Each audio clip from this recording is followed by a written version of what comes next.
तो अब आप देखिए टॉर्क इक्वल टू क्या आ गया, X F Y minus Y F X. This is the expression for torque in Cartesian coordinates. Okay, अब हम डिस्कशन करेंगे, ये तो था एक्स वाई की टर्म्स में। जब हम एंगल्स की बात करते हैं उस एक्सप्रेशन को बोलते हैं पोलर कोऑर्डिनेट्स। अब देखिए मैं आपको पहले इसमें एक डायग्राम समझाएंगे, उस डायग्राम को ध्यान से देखना है इसको, और फिर आपने आगे बढ़ना है। जैसे अब ये आर्टिकल है expression for torque in polar coordinates, ये हम अभी इसके बाद करते हैं आर्टिकल्स, या आप भी कर सकते हैं, वही सेम है। ये एक्स वाई कंपोनेंट हो गया, आपने देखा था पार्टिकल कहाँ था, पी पॉइंट पर था at time T, making an, ये पोजीशन वेक्टर क्या था आर, आपने देखा था लास्ट डायग्राम में फोर्स ऐसे लगता था। क्लियर है? तो इसमें क्या करा, इस लाइन को ओपी लाइन को थोड़ा आगे की तरफ बढ़ा दिया, तो ये इसके साथ आपको दिखाई दे रहा है कितना एंगल बना रहा है, फाइव।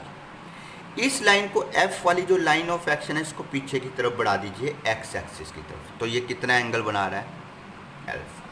तो अब बेटा देखिए एफ जो है अल्फा एंगल बना रहा है, तो इसका एक हॉरिजॉन्टल कंपोनेंट क्या हो गया, एफ एक्स। इसका जो वर्टिकल कंपोनेंट होगा वो इस डायरेक्शन में होगा या नहीं, उस कंपोनेंट का क्या नाम दे दिया, एफ वाई। जो ये आर है, आर का हॉरिजॉन्टल कंपोनेंट क्या हो गया, एक्स, आर का वर्टिकल कंपोनेंट क्या हो गया, वाई। अभी मैंने आपको बताया था एक्स का क्या हो जाएगा, आर कोस थीटा, वाई का कंपोनेंट क्या था, आर साइन थीटा, ये याद रखना प्लीज। अब ये तो आर थीटा एंगल बनाता था, तो आर जो भी चीज़ इंक्लाइंड होगी वेक्टर होगा, उसको रिजोल्व कर सकते हैं एक्स और वाई में। यहाँ एंगल थीटा बना रहा है आर, तो ये क्या हो गया आर कोस थीटा, ये क्या हो गया आर साइन थीटा। पहले एक डायग्राम समझ में आया, ओपी लाइन को आगे की तरफ बढ़ा दिया मेकिंग एन एंगल फाई, इसको बैकवर्ड डायरेक्शन में लेके आए, तो आपको दिख रहा है ये फाई है, तो ये भी क्या होगा फाई, वर्टिकल या अपोजिट एंगल्स हो गए फाई। अब आप देखिए इसके अंदर अब f जो लाइन है, f को जो हम पीछे बढ़ाया था, f कितना एंगल बना रहा है वेक्टर अल्फा, तो इसका हॉरिजॉन्टल कंपोनेंट fx, वर्टिकल क्या हो गया fy, तो फोर्स का भी क्या होगा f, जैसे x इक्वल टू क्या था r, क्योंकि r की बात थी, f है तो fx इक्वल टू क्या हो गया f, यहाँ पे क्या आ जाएगा कोस। अब वहाँ थीटा लिया था बेटा, यहाँ अल्फा एंगल है, तो यहाँ क्या लिखेंगे cos alpha. fy equal to क्या हो जाएगा, f थीटा ना होकर क्या कहेंगे f साइन अल्फा हो जाएगा। बताइए समझ में आया या नहीं, मुझे एक चीज़ ये बोलो, आपने क्या किया, सबसे पहले ये p पॉइंट है, पोजीशन वेक्टर आ रहा है, इसको आगे की तरफ एक्सटेंड करा, f वाली लाइन को बैकवर्ड डायरेक्शन में, ये एंगल फाई है, तो ये एंगल भी क्या होगा फाई। अब आपको दिखाई दे रहा है कि ये ट्रायंगल बन गया है ओ पी क्यू। आपने एक ट्रायंगल्स की प्रॉपर्टी पढ़ी है कि सम ऑफ टू इंटरनल एंगल्स किसके इक्वल होता है, एक्सटर्नल के। तो इंटरनल एंगल्स बताइए बेटा कौन कौन से हैं, थीटा प्लस फाई दिखाई दे रहे हैं, इक्वल टू क्या हो गया अल्फा। क्लियर है, ये भी आगे यूज होगा, sum of two internal angles equal to external angle. मुझे बताइए ये जो रिजोल्व करना सिखाया समझ में आया, ये वाला पॉइंट, ये पॉइंट, ये पॉइंट और ये पॉइंट याद रखना, इस आर्टिकल में कोई भी प्रॉब्लम नहीं है। इसको फिर थोड़ा सा और आगे बढ़ा लेंगे, जैसे मैथ में करते हैं बैकवर्ड डायरेक्शन में, एक्स से नीचे ओ से एक परपेंडिकुलर डाल देंगे ओ एन, ये डायग्राम का बाद में डिस्कशन होगा। अब आप देखिए आपने ये फॉर्मूला पढ़ा था, ये तो मैंने करवा दिया, X equal to R cos theta, Y equal to क्या आ गया आर साइन थीटा, तो टॉर्क इक्वल टू क्या हो गया X F Y minus Y F X. तो टॉर्क इक्वल टू एक्स की वैल्यू क्या है बेटा आर कोस थीटा, y की वैल्यू क्या है R sine theta, F Y की मैंने अभी निकाली थी F sine alpha, F X की क्या थी एफ कोस अल्फा। पुट कर दीजिए, छोटा सा आर्टिकल है, ज़्यादा बड़ा नहीं है, आर और एफ दोनों में से कॉमन आ गया, अंदर क्या रह गया sine alpha cos theta minus cos alpha sine theta. अब ट्रिग्नोमेट्री में एक आर्टिकल आएगा जिसमें आप पढ़ेंगे, मैं यहाँ लिख देता हूँ, साइन ए माइनस बी और ए प्लस बी के फॉर्मूले होते हैं बेटा, ये आपको याद रखना है। यहाँ पर मेडिकल वाले स्टूडेंट्स को खास तौर पर, नॉन मेडिकल वाले स्टूडेंट्स का ये प्रूफ होके भी कराया जाएगा मैथ में, माइनस साइन बी कोस ए, साइन और कोस को आगे पीछे भी लिख सकते हैं। तो अब देखिए आप, ये ए मान लीजिए, ये क्या मान लीजिए बी, ये क्या हो गया ए, ये क्या हो गया बी। क्लियर है, अल्फा को क्या मान लीजिए ए, थीटा को क्या मान लीजिए बी, तो ये अल्फा क्या हो गया ए, थीटा क्या हो गया, बी।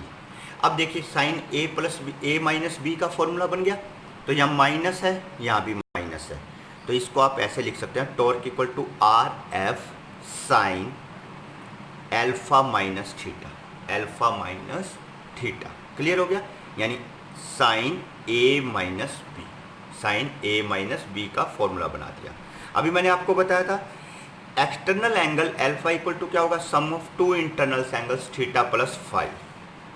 अभी करा के हटे हैं, तो आपने क्या करना है, torque equal to R F sine alpha minus theta आया, तो एल्फा के प्लेस पर क्या रख देंगे, थीटा प्लस फाई। तो आपको दिखाई दे रहा है थीटा से थीटा क्या हो गया, कैंसिल।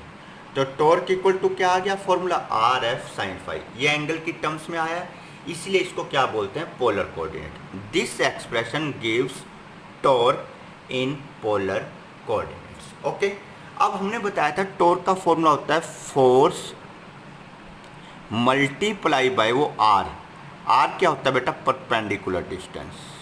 क्या होता है, परपेंडिकुलर डिस्टेंस होता है। अब हम प्रूफ कर देंगे कि टॉर्क इक्वल टू ये एफ, तो एफ है ही, आर और साइन फाई क्या है, परपेंडिकुलर डिस्टेंस। तो हमें ये प्रूफ करना है, टॉर्क इक्वल टू एफ यहाँ लिख दिया, आर साइन फाई का मतलब क्या हो गया, परपेंडिकुलर डिस्टेंस। अब ये प्रूफ करेंगे कैसे, अब देखिए प्रूफ करने के लिए आपको उस दोबारा डायग्राम पर आना पड़ेगा। अब हम यहाँ पर आपको डायग्राम दिखाएंगे, ओ पी एन, ये एक राइट एंगल ट्रायंगल हो गया, ये क्या हो गया बेस, ये क्या हो गया हाइपोटेन्यूज, ये क्या हो गया परपेंडिकुलर। तो आपको क्या निकालना है, साइन फाई। साइन फाई क्या होता है, परपेंडिकुलर, साइन फाई क्या हो जाएगा, ओ एन क्या है, परपेंडिकुलर अपॉन में हाइपोटेन्यूज क्या है, ओ पी, इक्वल टू क्या आ गया, साइन फाई आ गया। और यहाँ से ओ एन जो है ये क्या है, परपेंडिकुलर डिस्टेंस है, ओ एन इक्वल टू क्या आ गया, ओ पी साइन फाई आ गया। और बेटा एक और चीज़ देखिए last, O N, O P किसके इक्वल है, आर के। तो आप देखिए आर साइन फाई किसके इक्वल आ गया, ओ एन के। और ओ एन क्या है, परपेंडिकुलर डिस्टेंस है, आपको दिखाई दे रहा है। तो आपको यहाँ से प्रूफ हो गया इस डायग्राम से कि यहाँ पे देखिए हमने torque equal to F R sine phi लिया, हमें ये प्रूफ करना है कि ये परपेंडिकुलर डिस्टेंस है। तो ओ एन अपॉन में ओ पी मैंने अभी करके दिखाया आपको, यहाँ पर दिखाई भी दे रहा है, O N O P equal to sine phi. ये आपका ओ एन इक्वल टू क्या आ गया, आर साइन फाई। तो आप यहाँ पर आर साइन फाई के प्लेस पर क्या रख सकते हैं, O N, R sine phi के प्लेस पर क्या आ गया, ओ एन। तो so torque is the product of force and perpendicular distance of line of action of force from the axis of rotation. Okay, यहाँ तक ये आर्टिकल। अब आप देखिए रेक्टेंगुलर कंपोनेंट्स निकालेंगे टॉर्क के 3 डायमेंशन में। अभी तक हमने 2 डायमेंशन की बात करती है, अब 3 की। तो आपको बताया टॉर्क इक्वल टू क्या होता है, R cross F. Rectangular components में टॉर्क आर और एफ को इस तरह से लिख सकते हैं, आपको पहले भी सिखा रखा है ये। टॉर्क इक्वल टू क्या होता है, R cross F.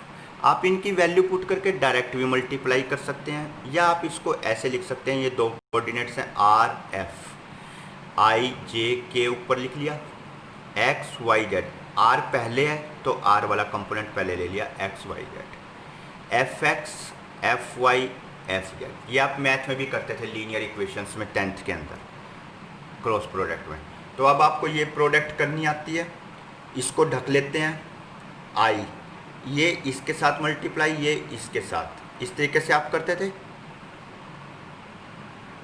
Like this. तो क्या आ गया, I cap equal to Y F Z minus Z F Y, minus J ये वाला फैक्टर्स प्लस के। तो ये काम आपका है, आपने करके देखना है खुद लीनियर इक्वेशंस के अंदर। तो आप करेंगे सोल्व, तो लीनियर इक्वेशंस आपने 10th में करी हुई है, इस तरह से ये करते थे भाई। जब a इक्वल टू बी होता था, a equal to B equal to C होता था, वहाँ पर a b c होता था यहाँ पर बेटा। तो ये आपको प्रोडक्ट करके देखनी है खुद। फिर आपको देखिए इन दोनों की प्रोडक्ट करके तो ये आ गया, torque equal to be rectangular component में क्या लिखोगे, torque X I, torque Y J, torque Z K. तो इनको आपस में आई कैप वाली को आई कैप से कंपेयर कर दो, जे वाली को जे से, के वाली को के से। तो देखिए टॉर्क एक्स इक्वल टू क्या आ गया, अब देखिए आपको क्लियर हो जाएगा, torque X equal to Y Z इस टर्म्स में आ गया। अब देखिए इसमें कहीं भी एक्स और वाई है नहीं है, y और z है तो ये कंपोनेंट क्या होगा x। जैसे मैंने अभी आपको पहले कराया था, वहाँ पर ये कंपोनेंट आया था रेक्टेंगुलर कंपोनेंट्स में, कार्टेशियन कोऑर्डिनेट में, तो वहाँ एक्स वाई था, तो मैंने कहा था ना वो जेड है। जेड एक्स हो, एक्स जेड या जेड एक्स, वाई ना हो तो वो कंपोनेंट वाई। यहाँ पे वाई जेड जेड वाई है, एक्स नहीं है, तो ये कंपोनेंट क्या हो गया एक्स। ये वाला आर्टिकल आपने खुद करके देखना है रेक्टेंगुलर कंपोनेंट्स का कि torque equal to R cross F. R और एफ की ये वैल्यू रखनी है बेटा, यहाँ से आपको मल्टीप्लाई ये खुद करना है। तो टॉर्क को मल्टीप्लाई करके जो ये इक्वेशन आएगी, तो टॉर्क को भी लेफ्ट साइड वाले को भी रिजोल्व कर देना रेक्टेंगुलर कंपोनेंट्स में, आई की आई के साथ, जे की जे के साथ, के की के के साथ कंपैरिजन कर देना। ये तीन फैक्टर्स आ जाएंगे, torque X, torque Y, torque Z. ये क्या आपके रेक्टेंगुलर कंपोनेंट्स। एक छोटा सा आर्टिकल और करा रहे हैं पेज नंबर 13 का, उसके आज 15 कल कराएंगे। ये भी इम्पोर्टेंट आर्टिकल है, बिल्कुल आसान सा है। Power associated with torque. आपने लीनियर मोशन में पावर का फॉर्मूला पढ़ा था, क्या होता था, फोर्स इनटू वेलोसिटी। अब जब हम रोटेशनल मोशन की बात करेंगे तो ये क्या कौन ले लेगा इसका प्लेस, एफ का, टॉर्क। वी लीनियर वेलोसिटी होती थी, इसका प्लेस कौन ले लेगा, एंगुलर वेलोसिटी, ओमेगा। तो देखिए आपने अभी पढ़ा था डी डब्ल्यू इक्वल टू क्या आया था, टॉर्क इनटू डी थीटा आया था। क्लियर, अभी करा के हटे हैं। इसको डिवाइड कर दीजिए बोथ साइड डी टी से, तो डी टी से डिवाइड कर दिया दोनों तरफ। अब आपको पता है rate of doing work is called, के ए का मतलब क्या है, कॉल्ड पावर। इसके प्लेस पर क्या रख दिया, power. Torque as it is, आपको ये एंगुलर वेलोसिटी बताई थी, rate of change of angular displacement होता है। एंगुलर वेलोसिटी क्या होती है, rate of change of angular displacement. तो ये वाला फैक्टर किसके इक्वल होता है, ओमेगा के। तो इसके प्लेस पर क्या रख दिया, ओमेगा। तो बिल्कुल आसान सा आर्टिकल था। डी डब्ल्यू इक्वल टू क्या होता है, टॉर्क इनटू डी थीटा, दोनों साइड डी टी से डिवाइड कर दिया। तो rate of doing work W by T क्या होता है, power. Rate of change of angular displacement क्या होता है, एंगुलर वेलोसिटी, ओमेगा। तो P इक्वल टू क्या हो गया, टॉर्क इनटू ओमेगा। तो प्रूफ हो गया। लीनियर मोशन हो रहा होगा तो force into velocity, rotational motion हो रहा होगा तो पावर इक्वल टू क्या होगा, टॉर्क इनटू ओमेगा। ओके, यहाँ तक आपको आर्टिकल्स करने हैं। नेक्स्ट आर्टिकल्स पेज नंबर 14 पर नेक्स्ट वीडियो में करेंगे हम कल।